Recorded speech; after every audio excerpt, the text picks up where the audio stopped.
Qala Rasul sallallahu alaihi wasallam, "Mathalul mu'min fi tawaddihim wa ta'atufihim wa tarahumihim mathalul jasad idza ishtaka minhu 'udwun tada'a sa'irul jasad lis-sahari wal humma." Apa kata Rasulullah? Perumpamaan orang mukmin dalam menyayangi, dalam mengasihi, dalam saling mencintai, dalam saling tolong menolong, itu bagaikan satu jasad, bagaikan satu anggota tubuh.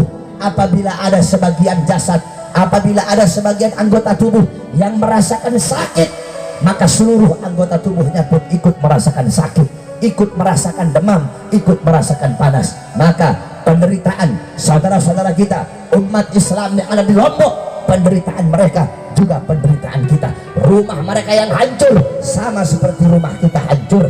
Mereka yang kehilangan anak-anaknya sama seperti kita kehilangan anak-anak kita. Mereka suami yang kehilangan istrinya sama seperti kita kehilangan istri kita. Mereka istri yang kehilangan suaminya sama seperti istri kita kehilangan kita. Mereka yang kehilangan harta bendanya sama seperti kita kehilangan harta benda kita. Saudara-saudara, gempa bumi adalah salah satu daripada tanda-tanda kiamat. Qala Rasul sallallahu alaihi wasallam, "La taqumus sa'ah hatta taqsura salazim."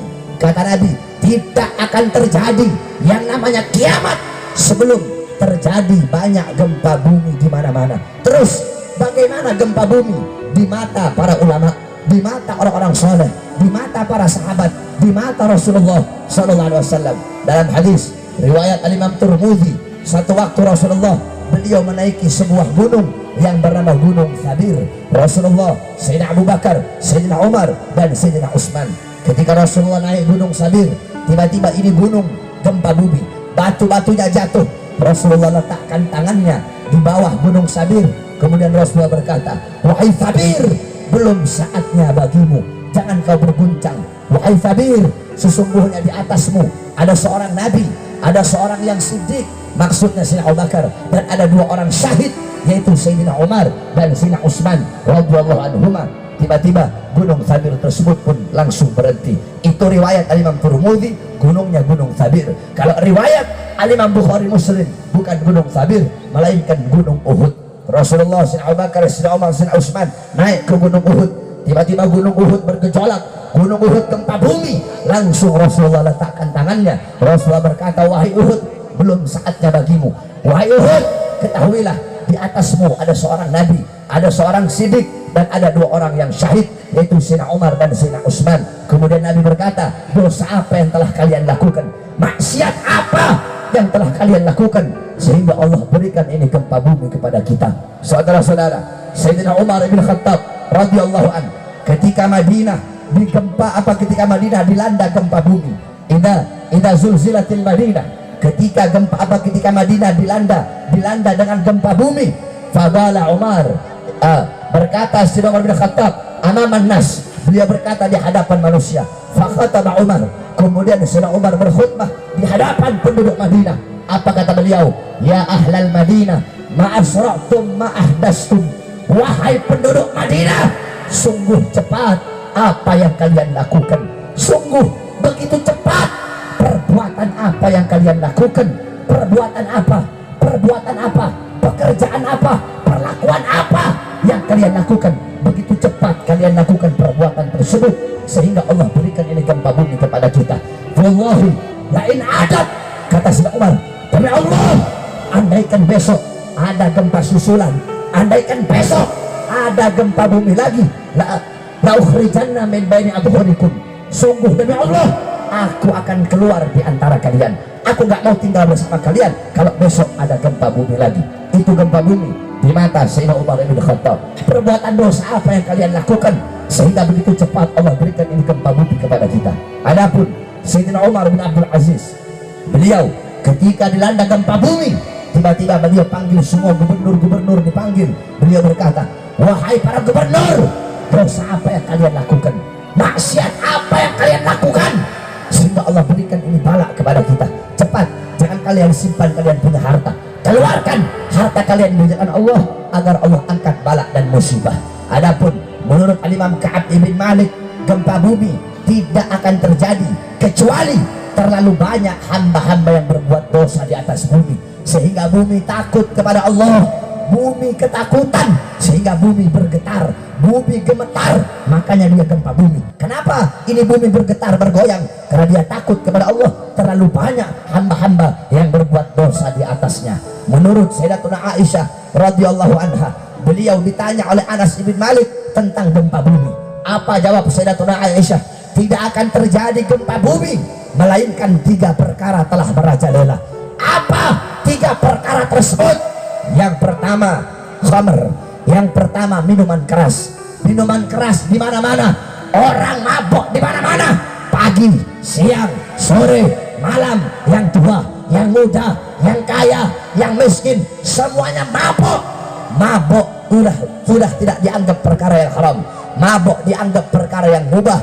Mabok sudah dianggap perkara yang dibolehkan, sehingga orang-orang tidak lagi malu mabok di pinggir jalan, pagi siang sore mabok, pagi siang sore malam narkoba. Apabila khamr merajalela di mana-mana. Yang kedua perzinahan.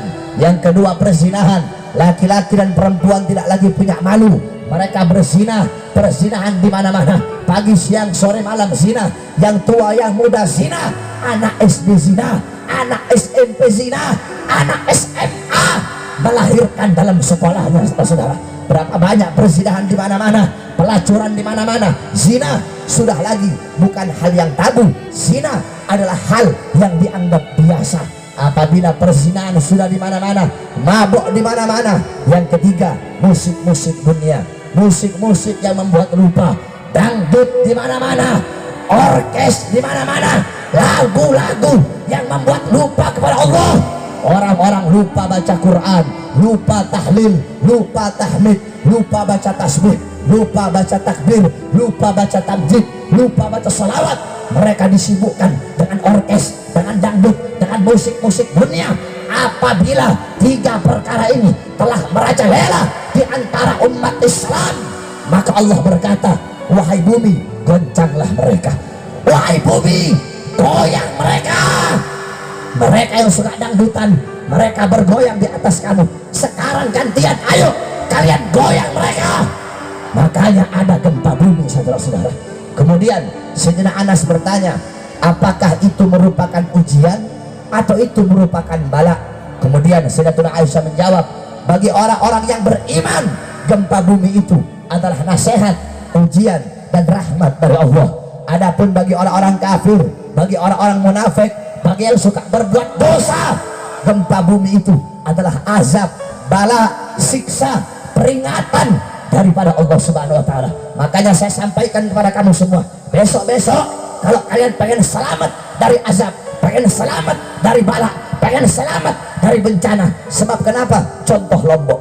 Lombok negeri 1000 masjid. Kamu kalau pergi ke Lombok, saya sering ceramah di Lombok, itu 50 meter masjid, 50 meter masjid, 100 meter masjid. Tempatnya masjid, gudangnya masjid, tempatnya Quran, gudangnya Quran. Tapi kenapa Allah kasih bala? Kenapa Allah kasih musibah? Hanya gara-gara beberapa hamba-hamba yang suka berbuat dosa. Di Lombok ada Senggigi, di Lombok ada Gili Trawangan yang menjadi tempat bule-bule rekreasi, bule-bule majang teteknya, bule-bule majang payudaranya, zina di situ, mabuk di situ. Hanya gara-gara beberapa orang yang bermaksiat. Ketika Allah turunkan bala, Allah turunkan musibah, masjidnya hancur, ulama yang tidak bersalah kena, anak-anak kecil yang tidak berdosa ikut kena, para suyuh, orang-orang tua yang suka ke masjid yang tidak punya dosa, mereka juga ikut kena. Ibu-ibu yang alimah, jajiyah, abidah, syahidah, wanita-wanita solehah ikut kena, padahal mereka tidak berbuat dosa. Tapi kalau Allah sudah kirimkan bala, Allah sudah kirimkan musibah, Allah tidak pandang bulu, orang-orang solehnya pun ikut kena. Makanya saya sampaikan kepada kamu, wahai para anak-anak muda, jaga kau punya kampung. Kalau kamu tidak pengen kampung kamu dapat bala, dapat musibah, maka saya sampaikan, besok-besok kalau ada yang mabok di kampung kamu, kalau ada yang melacur, yang berzina di kampung kamu, kalau ada yang dangdutan, orkesan di kampung kamu, bubarkan. Kenapa? Mereka mengundang bala dan musibah dari Allah. Betul? Saya tanya, kalau di kampung ada yang dangdutan, mabok, zina, terus Allah turunkan bala, Anak-anak kecil yang nggak berdosa kena tidak? Kena tidak? Orang-orang tua yang udah tua suka ke masjid kena tidak? Santrinya kena tidak? Yang sering sholat kena tidak? Yang suka ibadah kena tidak? Yang ahli Quran kena tidak? Mereka yang bermaksiat kita ikut kena, saudara-saudara. Oleh karenanya jaga kau punya kampung daripada kemaksiatan dan perbuatan dosa. Agar apa? Agar tidak turun bala dan musibah dari Allah Subhanahu wa taala.